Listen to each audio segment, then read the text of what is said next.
মা আমার আর ছেলেটা পরীক্ষা দিতে গেছে, বলিলাম পাস করলি 6,000 টাকা দিয়ে একটা সাইকেল কিনে দেবান। হাট বেলা হয়ে গেছে, হাটের দিকে যাই।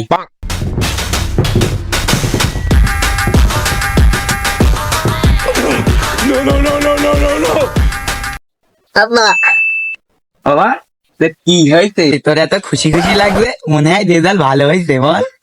আব্বা তোমার দোয়া, এবার আমার পরীক্ষা রেজাল্ট খুব ভালো হয়েছে, দাও আশীর্বাদ দাও।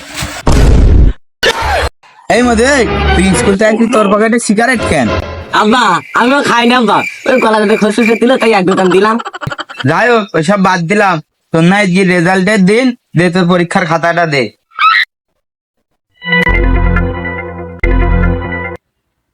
এই সকলে তুই এ কি করিস? তুই আবার রেজাল্ট খারাপ করিস? তুই আবার 2 সাবজেক্টে ফেল করিস? ও বাবা তুই না বলিলে যা গেছি পরীক্ষায় ভালো করলি না, তোর সাইকেল কিনে দেবা।